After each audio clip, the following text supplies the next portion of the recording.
오늘 다윗은 1절을 시작하면서 이 땅에 있는 그 악인들의 행태, 악인들에 대해서 고발을 하고 있어요. 그러니까 그 고발에 하나님이 마치 반응하시는, 뭔가 액션을 취하시는 것 같은 그런 그림이 2절에 이렇게 나오고 있는데요. 여호와께서 하늘에서 인생을 굽어 살피사 지각이 있어 하나님을 찾는 자가 있는가 보려 하신즉. 꼭 그림이 이런 것 같지 않아요? 하나님께서 이렇게 하늘에 계시다가 마치 우리 사람들처럼 이렇게 밑에 하나님을 찾는 자가 있는가 허리를 이렇게 굽혀서 보고 계시는 듯한 그런 그림이죠. 하나님은 왜 허리를 그렇게 굽히셔서 보셨을까요?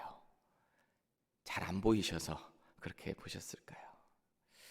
여기서 보다라고 번역된 이 히브리어 단어가 우리 지난주에 묵상했던 이 출애굽기 39장에 나오는 이 모세가 성막의 모든 기구들을 다 만들고 나니까 그것을 하나하나씩 봤잖아요.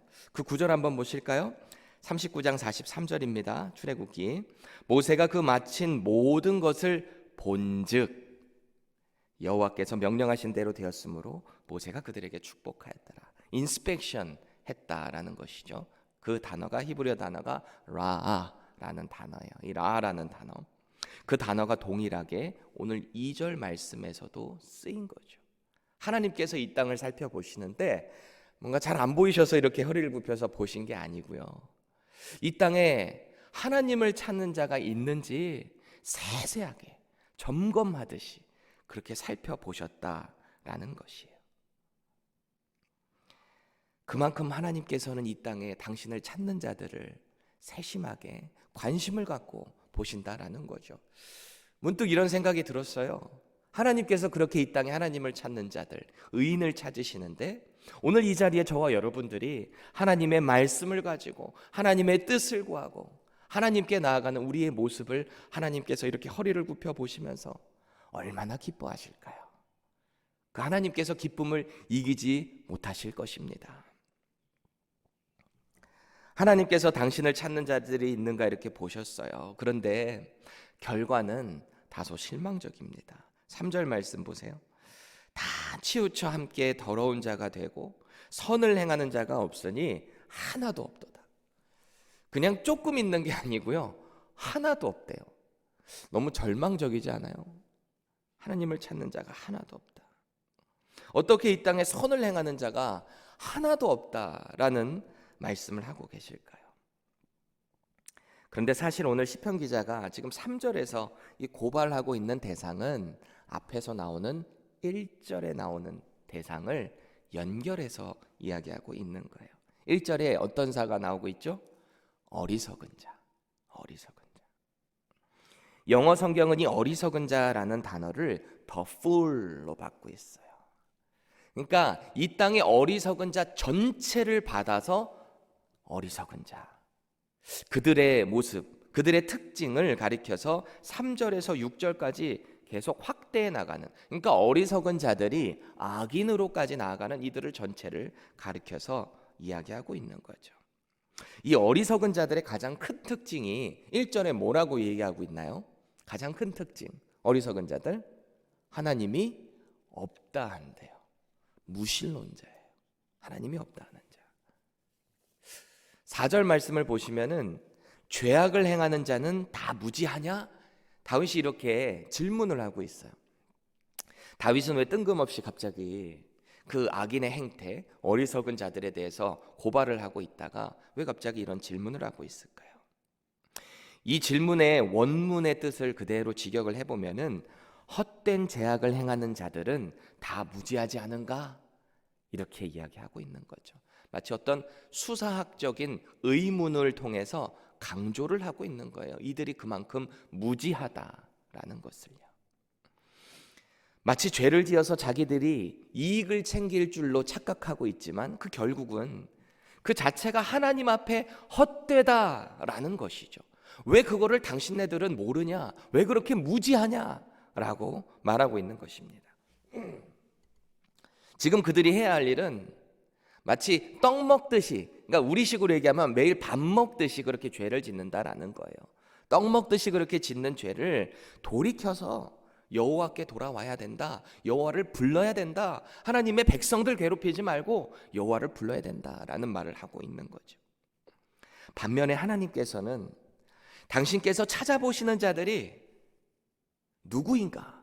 라는 것을 다윗이 이렇게 표현을 해요. 5절입니다. 그러나 거기서 그들은 두려워하였으니 하나님이 의인의 세대에 계심이로다. 이렇게 말을 하고 있습니다. 의인의 세대. 다윗이 말하고 있는 이 의인의 세대라는 것은 자기를 포함한 하나님을 찾는 자, 즉 의인들의 편에 서서 하나님께서 그들을 지켜주신다라는 말을 하고 있는 거예요. 이 의인의 세대라는 것은 하나님을 경외하는 모든 자들을 통칭하고 있는 그런 뜻입니다. 지금 당장은 하나님 없이 살아가는 이 악인이 득세하는 것 같을 수 있어요. 이 땅에서 악인들, 하나님이 없다 하는 자들, 하나님이 없다 하니까 횡포를 일삼는 자들. 그런데 그 악인들이 반드시 두려워할 때가 온다라고 말하고 있습니다. 왜요? 왜 그들이 두려워할 때가 반드시 올까요? 하나님께서 의인과 함께 하시기 때문이다라는 것이죠. 그래서 이 5절 말씀을 세 번역으로 다시 한번 보면 하나님이 의인의 편이시니 행악자가 크게 두려워한다 라고 선포하고 있는 것입니다. 오늘 다윗이 고발하는 이 악인의 시작을 한번 보세요. 악인의 어디서부터 그 행위가 시작이 되는 거예요? 마음에 하나님이 없다 하는 그 마음부터 악인의 모습이 시작되는 거죠. 이 땅에 살아가면서 하나님의 존재를 믿지도 않고 마치 자기가 하나님인 양 이 땅을 이렇게 해야 되는데 이렇게 심판해야 되는데 그렇게 좌지우지하고 있는 모습. 그렇게 자기가 하나님처럼 살아가니까 마음이 부패할 수밖에 없죠. 마음이 부패하니까 당연히 악한 일을 떡 먹듯이 밥 먹듯이 일삼는 것입니다. 그 원인이 어디서부터 온 거라고요? 마음에 하나님이 없다는 마음부터 그것이 시작되는 것입니다.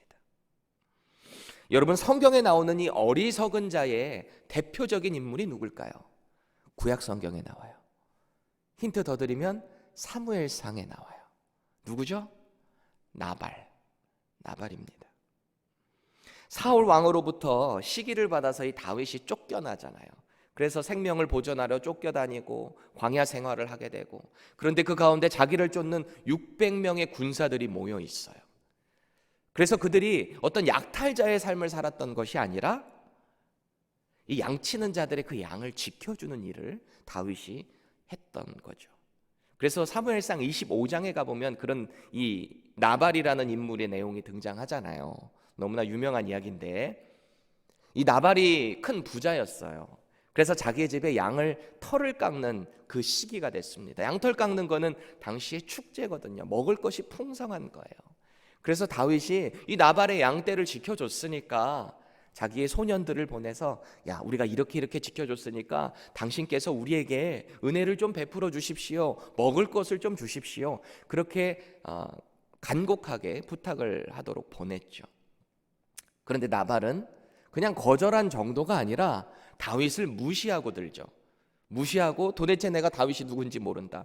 이 요새 주인에게서 도망가는 자가 많다라고 하던데 다윗을 완전히 깎아내리잖아요. 그러니까 다윗이 완전히 화가 나서 그 나발과 나발의 집에 있는 모든 남자를 죽이지 않으면 내가 하나님께 벌을 받을 것이다라고 맹세를 하고, 야, 가자 해서 칼 들고 다 갔잖아요. 그런데 그때 나타난 이 나발의 지혜로운 아내 아비게일을 통해서 화도 다 가라앉히고 먹을 것도 다 받고, 그렇게 얘들아 돌아가자, 이 사건이 사무엘상 25장에 나오잖아요. 오죽하면 그 아내였던 이 아내였던 아비가일도 다윗에게 자기 남편인 이 아발의 어리석음을 고발하는데요. 그 내용 잠깐 보세요. 25장 25절 사무엘상입니다.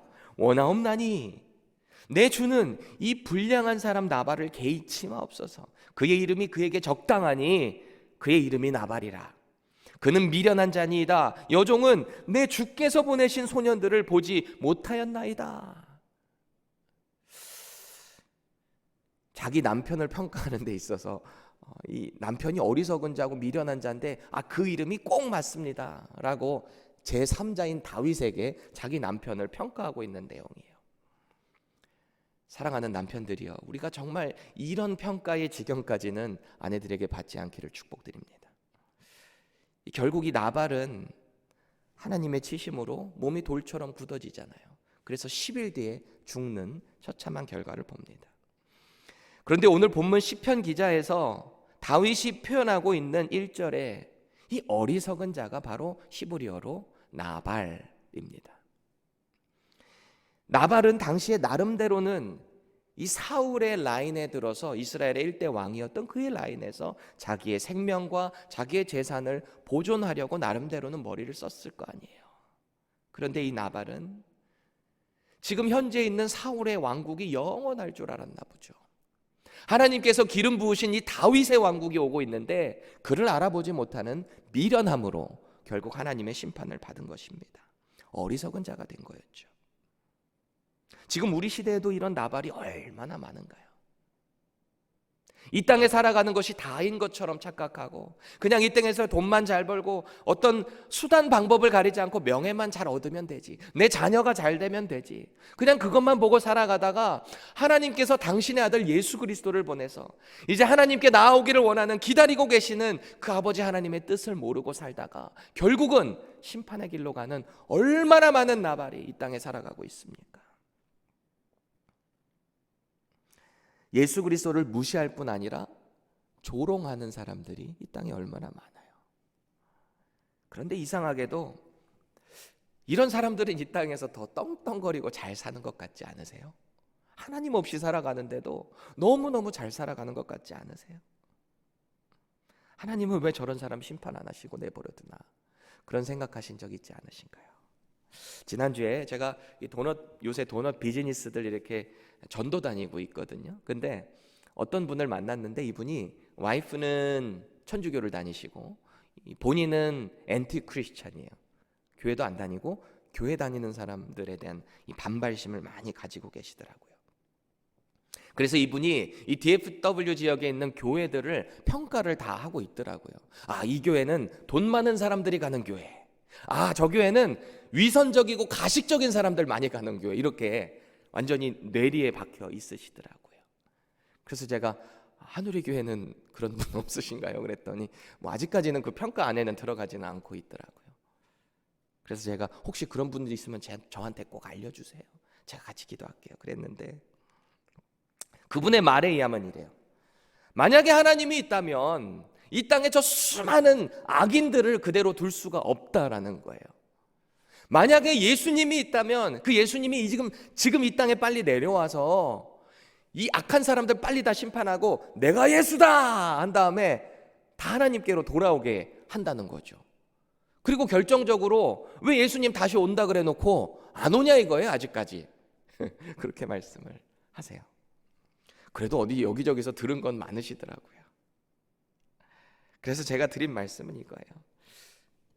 예수님 시대에 있었던 수많은 사람들이 정말 예수님의 그 초자연적인 사건을 못 봐서 예수님을 안 믿었을까요? 그랬어요. 눈먼 자가 눈 뜨고 예수님 무리를 걸었다는 얘기, 심지어 죽은 사람 살리셨어요.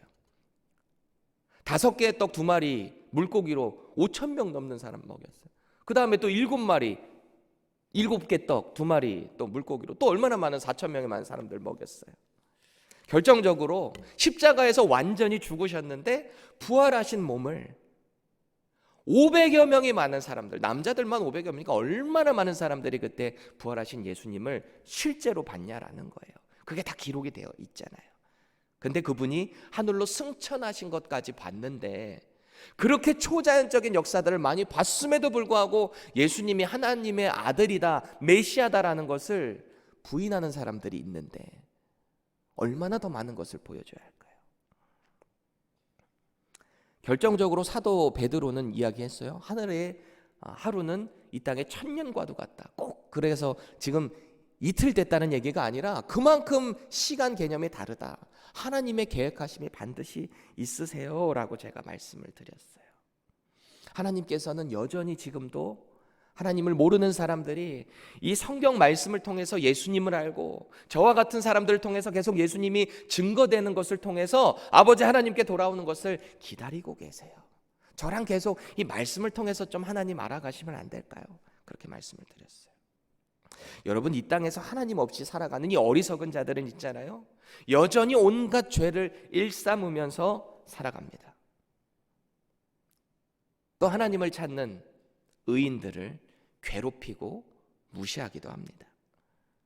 그래서 그들의 눈에 볼 때는 하나님을 찾는 자들이 그저 힘없는 가난한 자들일 뿐입니다. 가난한 자라는 거죠. 하지만 이 가난한 자들이요, 그 핍박을 이길 수밖에 없는 이유가 있어요. 6절 말씀 우리 다 같이 한번 읽겠습니다. 너희가 가난한 자의 계획을 부끄럽게 하나 오직 여호와는 그의 피난처가 되시도다. 아멘. 이 악인들이 간과하는 치명적인 실수가 있죠. 그것은 하나님께서 그 가난한 자들의 피난처가 되신다라는 것입니다. 피난처는 평안을 의미하죠. 평안. 밖에서 수많은 폭풍우가 너무나 위험한 일들이 닥칠지라도 안전한 가옥, 그 쉘터에 들어가게 되면은 평안을 얻게 되는 거죠. 밖에서 두려워했던 그 마음이 이 피난처 안에만 들어가면 평안으로 바뀌는 것입니다. 그래서 시편 기자는 119편 165절에 이런 고백을 하고 있어요. 주의 법을 사랑하는 자에게는 큰 평안이 있으니 그들에게 장애물이 없으리로다. 하나님의 말씀을 따르는 자, 하나님의 편에 선 자, 하나님을 찾는 그 자들에게는 이 평안이 누려진다라는 것입니다. 그렇다고 우리 인생에 왜 실제적인 장애물이 없겠어요? 물질적으로 어렵고 관계적으로 어렵고 이런 일들이 왜 없겠어요? 있어요. 하지만 있음에도 불구하고 우리는 하나님 편에 있기 때문에 이 평안을 누릴 수 있게 되는 것입니다. 아무리 악인이 어려움을 주고 의인들의 계획을 부끄럽게 할지라도 우리 공의의 하나님께서 당신을 경외하는 자들의 편이 되셔서 우리를 지켜주시는 안식처가 되시기 때문에 우리는 반드시 이기게 되는 것입니다. 도리어 어려움 주는 자들을 부끄럽게 하실 것입니다. 여러분, 오늘 인생 가운데 어떤 어려움을 겪고 계신가요? 어떤 고난에 처해 계신가요? 우리 하나님께서는 당신을 찾는 자들을 반드시 지켜 보호하신다는 것을 믿으시기 바랍니다. 오늘 다윗은요, 하나님의 존재와 함께하심을 신뢰하는 사람들, 즉 가난한 자, 그 의인들의 편이 되신다라고 선언하고 있습니다. 그런 자에게는 반드시 포로된 곳에서 해방시켜 주시는 그 기쁨을 만끽하게 하실 것이다 라고 약속하고 계십니다. 하나님은 의인의 세대에 계신다라고 하는 이 말씀을 꼭 믿으시고 오늘도 말씀 가운데 승리하시고 의인의 길로 걸어가시는 저와 여러분들 되시기를 간절히 축복드립니다. 기도하겠습니다. 하나님, 감사합니다. 오늘도 말씀 가운데 하나님을 의지하고 하나님의 뜻을 구하는 우리들의 편이 되신다라고, 우리의 세대에 계신다라고 약속해 주시니 참 감사합니다. 이 땅에 살아가면서 우리가 당하는 어려운 일들, 우리가 경험하는 감당할 수 없는 그런 일들이 닥칠 때 날마다 우리의 피난처가 되시고 우리의 편에 계신다는 이 약속 붙잡고 승리하는 복된 인생들 모두 되게 하여 주시옵소서. 이길 수 없는 그런 상황이 있을 때 우리에게 이길 수 있는 믿음도 허락하여 주시는 그 아버지 하나님을 신뢰할 수 있도록 인도하여 주시옵소서. 예수 그리스도의 이름으로 간절히 기도합니다. 아멘.